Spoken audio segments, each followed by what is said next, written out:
Hey, I'm Dumpster Man, and I've played a lot of Ultrakill. Not as much as some other people, but plenty. Plenty enough to know a thing or two about this game. I first played the game on stream just a little under a year ago at this point, and the rest is history. If you're watching this, I assume you're either an Ultrakill fan who wonders what this schmuck is going to say about how to play the game, or someone who has maybe just bought the game, started it, or got a little way into it, and are looking for help. Either way, welcome. Now, I'm not normally in the business of making informative content on this game, since there is a lot of people doing that already, and a lot of topics have been covered more eloquently than I probably can, especially just in one video. But when I was just an Ultrakill noob, the community was nice enough to give me advice in the form of YouTube comments, Twitch chat, and in my Discord. And it was just enough to allow me to really get into the game without really going so far as to spoil anything, and it allowed me to have the best possible experience with the game, which has led to it becoming one of my favorite games of all time, and a huge feature of my Twitch stream and YouTube channel. But not everyone has access to resources like that, so I wanted to make something as a way of paying that experience that I was able to have with the game back to the community. Now, I've thought about this for a while, and this isn't really meant to slight anything that has been made by others, but the inherent problem with advanced tech guides for new players is that you will probably only be looking for this type of thing if you are already considerably invested in the game. And it might be overwhelming to a new player that is just looking for quick tips to help them get through something they're stuck on, or help them figure out basic mechanics and playstyle. And sometimes they spoil things that are, in my opinion, fun to discover on your own. As such, something that seems sorely missing as a community resource is a survival guide, if you will. A resource that will help you with what you need to get through the game for the first time and then set you off on your own to develop your own playstyle and create your own fun. And trust me, my entire first playthrough of Ultrakill is public on YouTube. You can watch me struggle through the game all the way from being perplexed by basic mechanics to P-ranking the game's hardest level and 100%ing the game on the current hardest difficulty.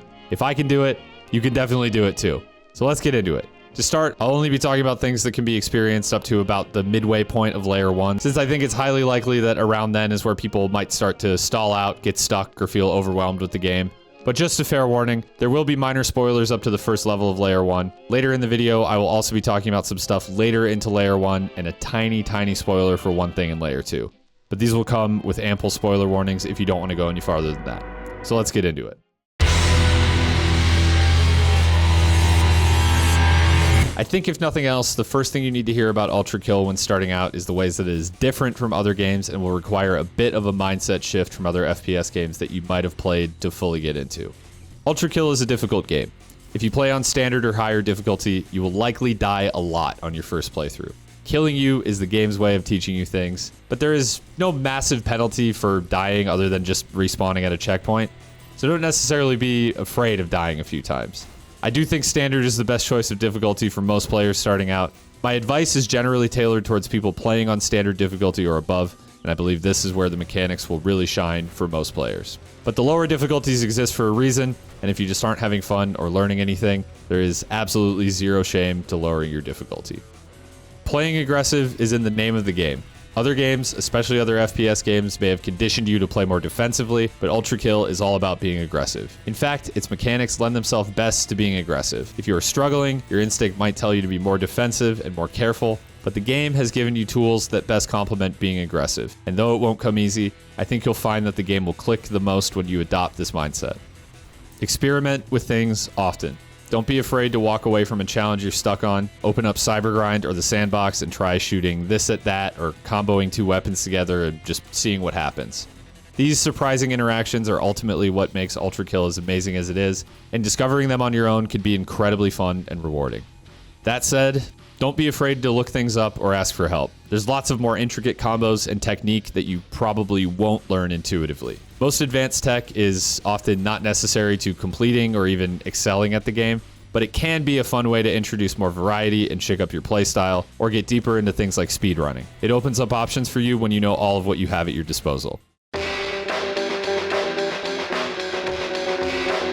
So let's start with the very basic mechanics and technique. The game actually does a pretty good job of teaching you these things, but since a lot gets thrown at you at once, it might be good to just hear all the basic things you have at your disposal in one place, as well as a quick assessment of what all these individual mechanics are building up to, and trying to teach you about how the game wants to be played. First, the guns. In this section, I will only be talking about the guns you unlock in the Prelude and Layer 1, as I imagine the people who are in most need of this guide will probably likely not be much farther than this, but I will include some info on the remaining weapons later if you're interested in that. Every weapon in this game has a primary fire with left click and a secondary fire ability with right click. Additionally, though you will always unlock the blue variant of every weapon first, you should stop by the terminal at the beginning of levels to unlock all the variants as soon as you have the funds to do so, which I imagine will usually be pretty quick. Currency is practically meaningless in this game, and you'll earn way more than you'll ever need to unlock these variants quickly by just playing the game normally. You can switch between weapons using your scroll wheel or number keys by default, but pressing the same number key of the weapon you're already on will switch to the next available variant. You can also press E to do this. Early on, managing and remembering all your weapon binds might be a struggle, but don't worry, you will master juggling all of your weapons and variants before long.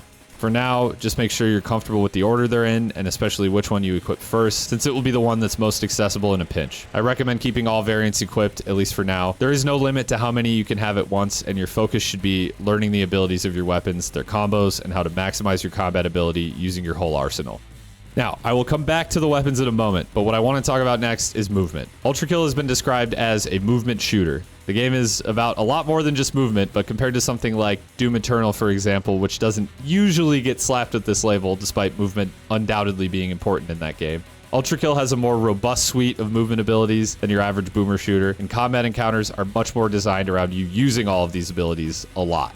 Press shift to dash or dodge, and control to slide. On the surface, these might seem like pretty interchangeable abilities, but there is actually quite a bit of nuance to them. Dashing gives you iframes, or invincibility frames, which you might be familiar with if you've played like Dark Souls, for example. The idea is that in the middle of your dodge, you effectively avoid all incoming damage for a short period of time. So a well-timed dodge will negate all damage from incoming attacks and projectiles. But it comes at the cost of being short, limited, and depleting 1 bar of your 3-bar regenerating stamina meter. Sliding, on the other hand, does not provide iframes. It does, however, also not cost any stamina. It is effectively unlimited in its range and timing, and will keep you moving quickly away from danger in a pinch. You just will still take damage from attacks even mid-slide. The only other quirk of sliding is that used up stamina will not regenerate while sliding, so you'll need to take a break from zooming around the arena like a crackhead to regenerate these 3 bars if you hope to continue zooming around the arena like a crackhead. You can also jump, including wall jumping, which will help you reach some tough-to-reach spots and traverse platforms and walls that your enemies normally cannot. Slam down using control, which is the same key as your slide key. Slamming will also knock your enemies up into the air or even kill them if it's a direct hit. This can be somewhat useful for crowd control in a pinch, but I wouldn't recommend relying on it for killing potential, especially considering you have guns, many of which can create big explosions or output huge amounts of damage. Oh, and when you slam, you can also follow it up with a jump for a higher jump, and again for a higher jump, and so on. Is there any point to doing it more than 1 or 2 times in a row? Not really. But it's funny. Healing is the core of Ultrakill and what ultimately makes this game decidedly different from other games like it. It's why I say that Ultrakill is an aggressive game. There is slightly more to it than that, but the core of this is without a doubt the healing mechanic. It's one of the first things you see in the game. Blood is fuel. It's also one of the first things the game properly tutorializes. However, the game teaches you both that you can punch enemies to deal damage and that being in close proximity to enemies that are currently bleeding will heal you in essentially the same breath. For me, this was confusing because it led me to think that you could only heal by punching. You might have picked up on this yourself, but you can, in fact, heal off of dealing any damage at close range. And essentially, all enemies will bleed, even if it kinda looks like they should. So hitting an enemy with pretty much anything will emit a short and small area of healing around them. It will shoot out blood particles, and although it might be confusing at first, the blood particles actually are not directly tied with where you will receive healing. Best advice is just don't be afraid to get up close and start blasting, and you should heal right up. You will get a feel for the radius as you play. In general, it's best to be in a small radius around or above the enemy you're trying to heal from. Healing is proportional to damage dealt, so doing a massive amount of damage can potentially heal you back to a full health bar. Single shots from the pistol or shotgun might not quite do the trick unless you chain them together. A great place to start is getting up close with the fully charged piercer pistol or the overcharged green pump shotgun. Just don't pump it all the way for this purpose, or it will do more harm than good. Parrying is also a great way to both avoid damage, deal damage back, and heal yourself back up to full. Every successful parry will heal your entire health bar. It's a high-risk, high-reward maneuver that can really bail you out of a tough situation if pulled off. The game shows you how to parry by giving you the opportunity to parry one of the slowest, earliest projectile enemies, which might make you think you can only parry projectiles when you can actually parry damn near everything in the game. Just press your punch key either right about when the projectile is going to hit you, or when you see a little spark next to the enemy, which indicates an incoming melee attack. Shotguns can also be used to parry, but only at point blank range. So unlike your blue fist, it will not be effective against projectiles at a range. Now, the only quirk that throws a wrench in this whole healing thing is hard damage. It took me far too long to understand how this works personally, so I'm hoping a quick no BS rundown of it will help people understand it a little better. Especially as you improve at playing the game aggressively, you might notice your health bar decaying, indicated by a grayed out chunk. This health temporarily cannot be recovered. Taking lots of damage in quick succession, even when healed back quickly, will gradually add hard damage. Hard damage is the game's way of adding some risk and reward to aggressive play. The hard damage will eventually decay and you'll be able to recover it back. Don't let a little hard damage deter you from being aggressive. Only when your health bar really starts filling up with gray should you worry about pulling back and waiting for it to decay. So, now that I've given a quick rundown on how the basic mechanics work, let's talk about how you can use all these things together to play more effectively and help you get through tough encounters. You've probably already noticed, but in Ultrakill there is no ammo. You'll find your weapons are limited instead by short cooldowns, recharge periods, and rate of fire caps. When I started playing the game, I'd get comfortable with the weapon, I'd use it until it was essentially exhausted, and then I'd just stare at it and wait for it to recharge. Please don't do this. Instead, if you find yourself limited in what you can do with a gun in that moment, don't wait.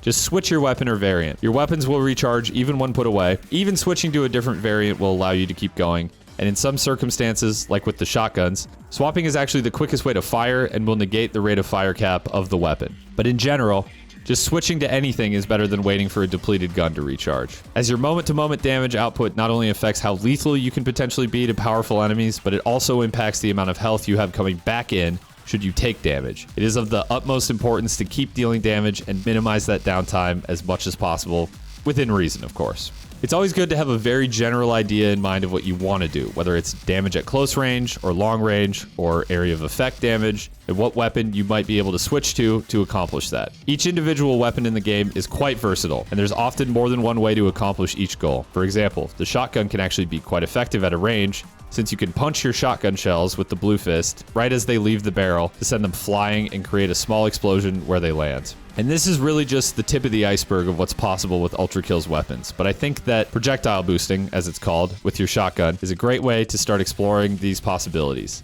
It's simple, relatively easy, fun to pull off, and also a universally useful ability that improves the versatility of the shotgun that you might not figure out on your own. Coins are another great example of the deep potential of Ultrakill's weapons. On the surface, shooting coins might seem like a novelty, but it's actually one of Ultrakill's most important weapon abilities. Shoot your coins for a guaranteed hit on the enemy's weak spot, dealing amplified damage. This might not seem like a big deal at first, since you might be thinking that you could also just shoot their weak points yourself manually. At least that was how I saw it originally. But for many enemies, weak points are hard to hit and can be the difference between a one-shot kill and not. I recommend playing around with coins a lot early on and exploring their potential. You can throw out multiple at once and each ricochet will amplify damage more. Shoot them when they glint and your bullet will be doubled and track 2 enemies' weak points at once. And FYI, bullets from the green pistol aren't necessarily the only thing that they reflect either. Enough said, for now. Now, I haven't talked about one defining aspect of Ultrakill yet, the style meter. The reason I elected to not bring it up earlier is because I think it is possible to place too much importance on it on your first playthrough. Do not worry about finishing levels with C and D ranks on your first time. Just worry about getting through them first. When assessing your own grasp on the mastery of the game's mechanics, it is in general true that the higher your style meter is at any given moment, the better you are playing.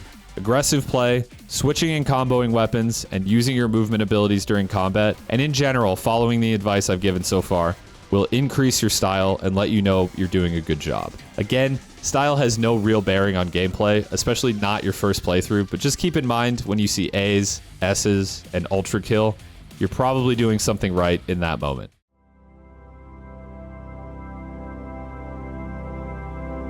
Now, I set out to deliberately not spoil as much as I possibly could in this video, but there are some core mechanics that are difficult to talk about without spoiling some pretty minor things later in the game. If this doesn't interest you and you want to discover all of this stuff on your own, then by all means, you can dip out of the video. I won't be spoiling any major story or plot points, but I will first be discussing a weapon that's unlocked in Act 2, while giving as little extraneous information on the level you find it in as possible, and then some notes on the final boss of Layer 1, who I believe might be a large reason why people could be struggling and looking up Ultrakill guides in the first place.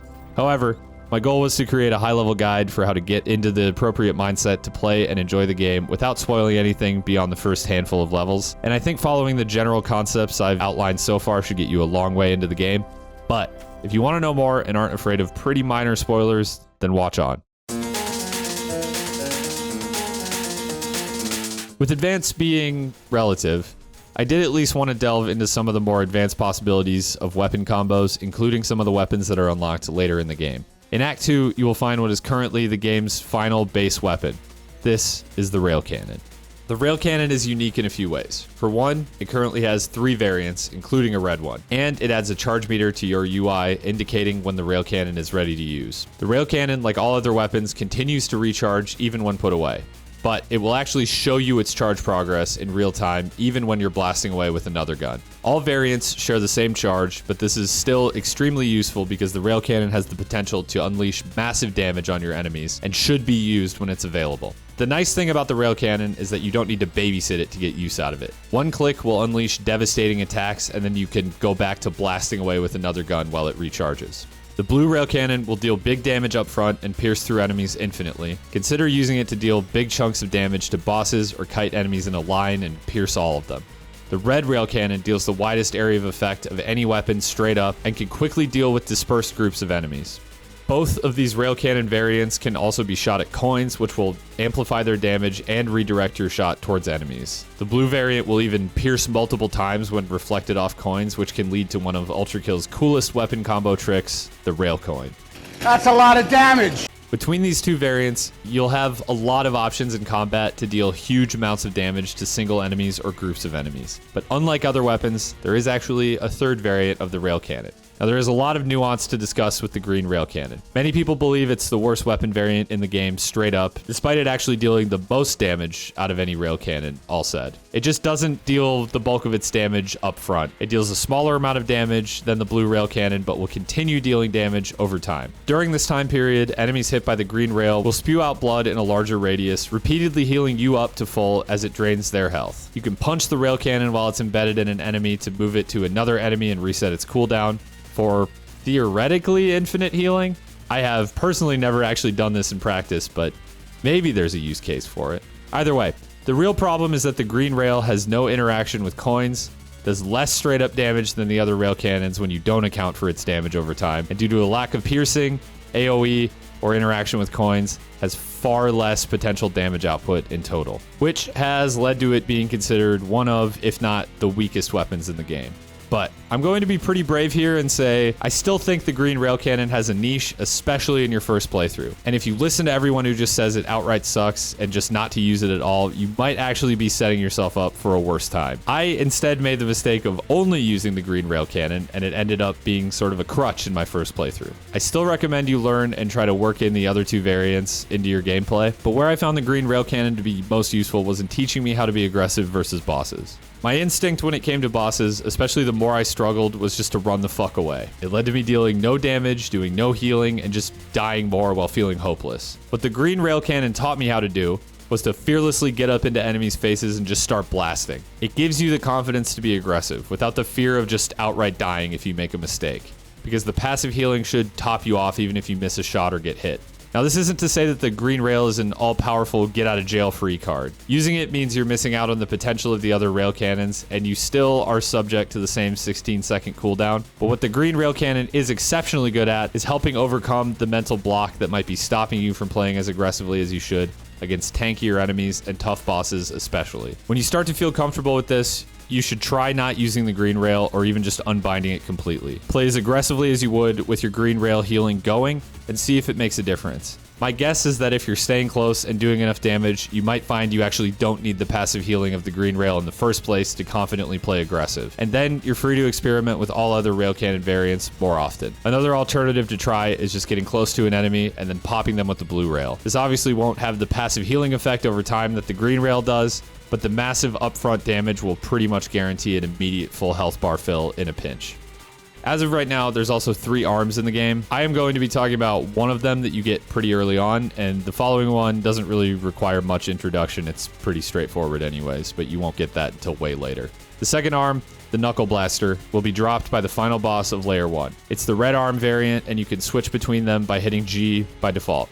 I know, it's another thing to switch, swap, and combo, but you should be aware that you can switch between them. The red arm will not parry or projectile boost. You can still punch with it like you can with the blue arm, dealing more damage but with a greater cooldown. Additionally, holding down your melee key will create a small area of effect burst around you, dealing good damage to enemies that might be close to you. It will also send projectiles flying, including your own. In my opinion, this arm suffers greatly compared to the blue arm in terms of universal usefulness because of the inability to parry and projectile boost. I would suggest getting comfortable keeping the blue arm active and swapping to red only when you feel like you need it. That said, that doesn't mean it's useless. The increased melee damage can be really good against higher health enemies, especially if you don't plan on parrying or projectile boosting. You can just pound away with the red arm and do more damage and healing. The AoE blast is a pretty good get off me ability if you're being swarmed by filth or other enemies, though there are, of course, other options for this scenario as well. Sending your projectiles flying is hilarious and can be used for some pretty interesting, though niche techs. But ultimately, you're probably going to want this bad boy equipped way less than its blue counterpart, especially when you're first starting out.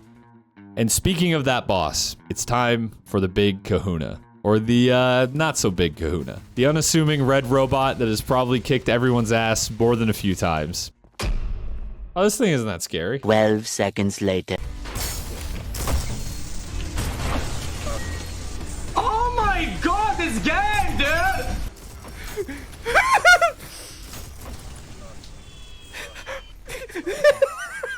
V2 is the game's big filter for many people. Earlier game bosses like Swords Machine, Cerberus, and Hideous Mass maybe have already tested your mettle quite a bit, but they're really just pop quizzes. V2, on the other hand, is basically the final exam before you graduate to the rest of the game. If you haven't mastered the way that the game wants you to play yet, V2 will make goddamn sure it gets hammered into your head. Nothing more, nothing less. And for that reason, it is actually a great fight to use to illustrate how the game should be played. Now let's talk about the design of V2. V2 is basically you. Obviously not exactly like you. V2 won't restore health by dealing damage to you, for example, but V2 will use many of your same attacks, or at least similar attacks, and will vary up its attacks and aggression based on your distance from it, for example. Does this sound familiar? Because it's basically how I've been suggesting to play the game yourself. So if by now you've caught on to this playstyle, you might actually have a fairly straightforward time with V2. Not necessarily easy, but straightforward. But if you're like I was, at this point in the game, you might still be struggling with this. I honestly had practically forgotten I had other weapons and was essentially trying to kill a small and very mobile target by just shooting it over and over again with the blue piercer pistol. Safe to say, this strategy did not work very well for me, and I had to go back to the drawing board. Now, even if you've gotten used to healing off of opponents, V2 might still be a wake-up call for you, because it moves very fast, at which point V2 becomes something of a DPS check. You kill it before it kills you. This is a bit of an oversimplification, obviously. There will be some opportunities to heal off the little robot crackhead, but because it's so mobile and will vary its distance from you, there won't always be reliable opportunities to heal. So this is a very good opportunity to put into practice weapon swapping to try and max out how much damage you're doing to V2. The shotgun will be very effective and will do good damage and healing at close range, especially the green variant, which can either overpump or chain quick shots for smaller damage and heals. You can also try and put into practice shotgun swapping, but projectile boosting and core ejecting may prove less effective since it will require a bit of leading, aiming, and precision, and you might miss V2 as it's zooming around, especially through the air. Coins will be easier to hit than the fast-moving target since you have much more control over them and will lead to nice chunks of damage. Especially at a distance, coins will be a nice reliable option to keep taking chunks out of its health without having perfect aim and tracking on a very mobile target. The coins will just do the job for you. V2 takes a bow at the start of the fight the first time you load the arena, but not if you load from the checkpoint. It cannot take direct damage during this animation, but there is a period of time right after it completes this animation where you'll have a moment to hit V2 with an attack before he moves away. My strategy on my first run through was to hit V2 with some magnets from the right click of the blue nail gun. This moment after he bows, or after he spawns on subsequent attempts, is by far the easiest time to nail him with these, and then you get a period of straight up DPS since your nails will hit him even without perfect aim as he zooms around the arena. Magnets are projectiles, and it becomes considerably harder to hit V2 with them when he starts moving around, but it can still be done later in the fight if you get a good opportunity. You can combo the green nail gun when the blue one runs out for even more DPS. These will still be attracted to the magnet, and especially the right click will unleash huge damage if you get it off before the magnets break. I literally could take out half of his health bar like this if executed correctly. Pay attention to the sounds and visual cues of V2's attacks. They all have pretty significant tells, and the pool of attacks is not as big as it might seem at first. You might be able to tell how they function and what the timings might be like based on how your own weapons function. V2 will track you pretty well with most of its attacks, so sliding is not necessarily always a reliable way to avoid all of its attacks, but dash iframes will avoid pretty much every attack as long as you can learn the timing. Speaking of dashing, it's also a great way to close distance on V2 if you need to move in for healing, since it's nearly instantaneous, unlike sliding. You can tell how V2 intends to respond to what you are doing by the color of its wings. Red means it's going to be aggressive. Yellow and blue means that it's going to keep a distance from you and be more passive. Green means it will be moving away from you. So red is a great time to move in for healing, deal close range damage, or try and hit V2 with a magnet or something like that, because you know, at least for a short period of time, that he won't be moving away from you. I think that both having a plan and using these relatively simple weapon combos will help you get a long way in your fight with V2. Don't give up, no matter how tough it seems. You will eventually feel out the right timings and weapons for each situation. I do think that the difficulty of this fight is intentional in order to make sure the fight teaches you what you're meant to learn from it. There are definitely fights in the game that are at least as hard or harder than V2, but I honestly believe that anyone who can make it through the V2 fight will absolutely do just fine with the rest of the game. So use this as a confidence builder, and don't worry if he kicks your ass. He kicks everyone's ass. He even kicked my ass a few times while I was recording clips for this video. Seriously, I forgot how tough this fight can be without some of the later game weapons and abilities.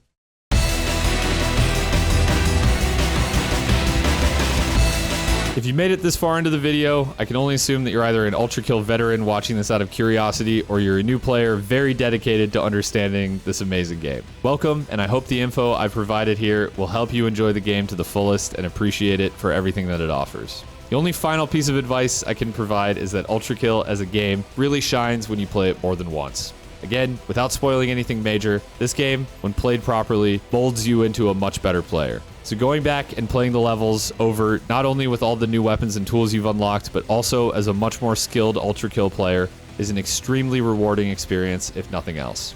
I didn't focus much on style and ranking because I firmly believe it isn't that important on your first playthrough, and you should just focus on getting through the levels and learning the ropes first and foremost. But your second playthrough, when you come back with all weapons and arms unlocked, is a great opportunity to improve your ranks on these levels. I think you'll find that you'll absolutely fly through them and some of the P ranks. P indicating the highest rank that you can achieve in each level, with all enemies killed, a certain style score achieved, under a certain time threshold, and no deaths. Again, you can always go back, and it will be easier with weapons unlocked later in the game and your skills developing as the game goes on. But I do recommend, if you're looking for more to do, hunting down these P ranks is an excellent choice. It will be extremely rewarding, and it even unlocks a secret challenge level. Good luck. Also, I only talked about weapons that you will unlock organically by playing through Act 1, but there are also secret weapon alternates, which are different from variants. Variants can all be equipped at once, alternates can only be equipped one at a time, and they're interesting.